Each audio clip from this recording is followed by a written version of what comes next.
Break के बाद एक बार फिर से आप सभी दर्शकों का अन्नदाता कार्यक्रम में स्वागत है। मौसम विभाग की रिपोर्ट पर साप्ताहिक कृषि सलाह इस प्रकार है। ग्रामीण कृषि मौसम सेवा कृषि अनुसंधान केंद्र स्वामी केशवानंद राजस्थान कृषि विश्वविद्यालय बीकानेर द्वारा भेजे गए मौसम पूर्वानुमान रिपोर्ट के आधार पर जिला बीकानेर और इससे लगे जिलों के किसान भाइयों को सलाह दी जाती है कि आगामी 2 दिनों के दौरान अधिकतम तापमान 39 से 41 डिग्री सेल्सियस और न्यूनतम तापमान 27 से 29 डिग्री सेल्सियस रहने की संभावना है। आने वाले दिनों में दिन और रात के तापमान में कमी होने, मध्यम अपेक्षित आर्द्रता के साथ तेज गति की हवाएं चलने और घने बादल छाए रहने के साथ वर्षा होने की संभावना है। जिन क्षेत्रों में पिछले दिनों में वर्षा हो गई है, वहां मूंगफली की बुआई के लिए 10 से 15 टन प्रति हेक्टेयर की दर से अच्छी तरह से सड़ी हुई गोबर की सड़ी खाद या कंपोस्ट खाद का खेत में समान रूप से बखेर कर प्रयोग करें।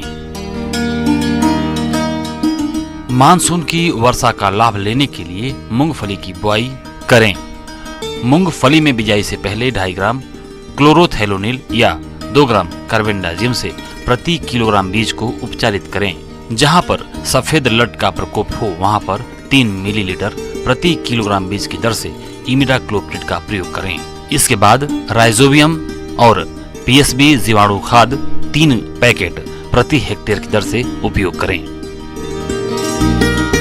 बुआई के समय 44 किलोग्राम यूरिया और 200 किलोग्राम एसएसपी प्रति हेक्टेयर की दर से उपयोग करें। बुआई के लिए उन्नत बीज जैसे HNG10, TG37A आदि उन्नत किस्मों के बीज 80 किलोग्राम प्रति हेक्टेयर की दर से बिजाई करें।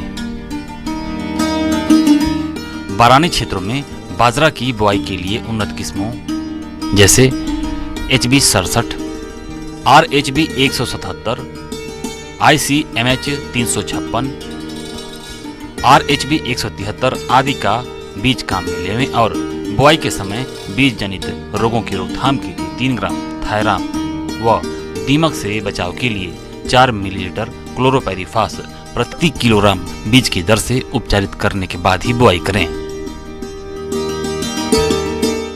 मौसम में परिवर्तन के कारण बाह्य एवं अंतः परजीवियों का प्रकोप हो सकता है, अतः पशु चिकित्सक की सलाह से बाह्य परजीवियों जैसे चूहे, चीचड़े, जोंक आदि से बचाव की ब्यूटाक्स अथवा टिक्कल नामक दवा 1 मिलीलीटर प्रति लीटर पानी की दर से घोलकर पशुओं के शरीर पर प्रयोग करें।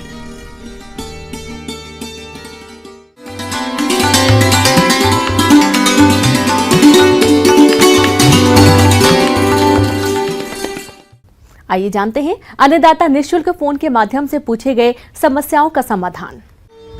अन्नदाता निःशुल्क फोन संपर्क सेवा के माध्यम से पूछे गए प्रश्नों में से आज हमने जिस प्रश्न को कार्यक्रम में शामिल किया है उसे पूछा है ग्राम मोतीपुरा जिला अजमेर के कृषक मनोज सिंह ने। ये हरी खाद वाली फसलों की बुआई तकनीक के बारे में जानकारी चाहते हैं। तो मनोज सिंह जी, आपकी जानकारी के लिए प्रस्तुत है कार्यक्रम का ये अंश।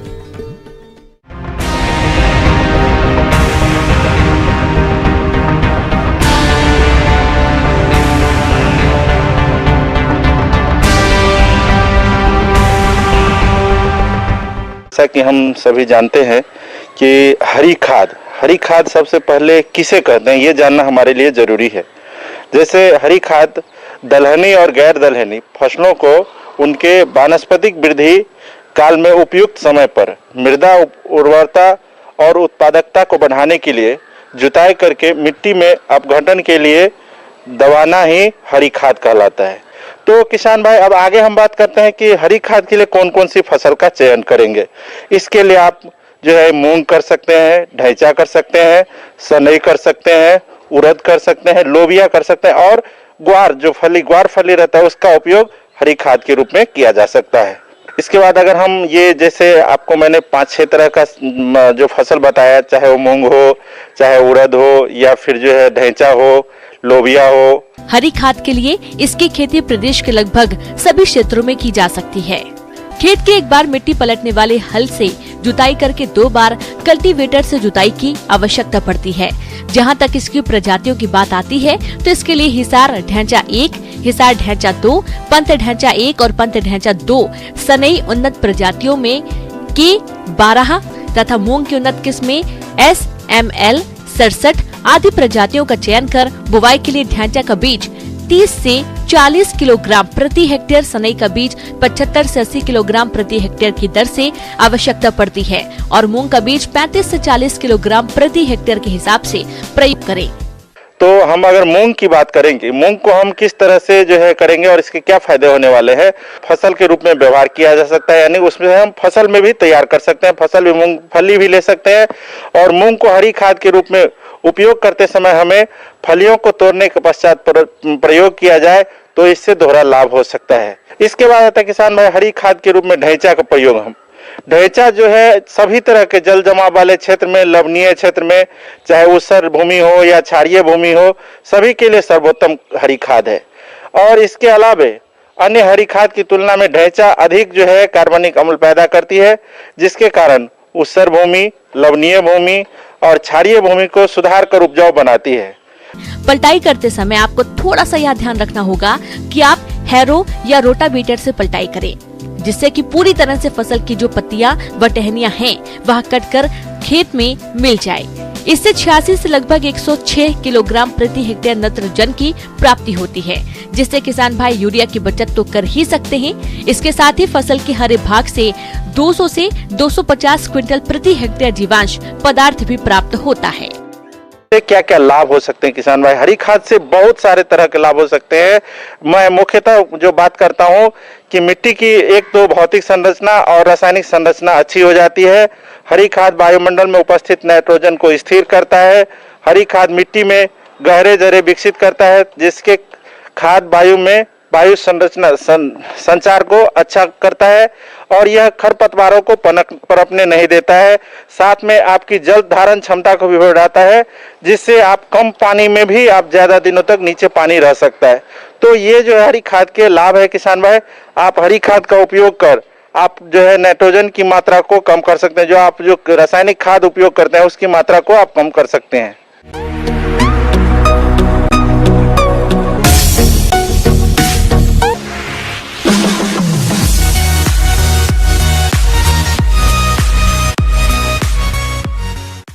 एक नजर डालते हैं राज्य के कुछ मंडियों के प्रमुख फसलों के बाजार भाव पर।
किसान भाइयों, कृषि संबंधित समस्या और सुझावों के लिए आप हमें इस पते पर संपर्क कर सकते हैं।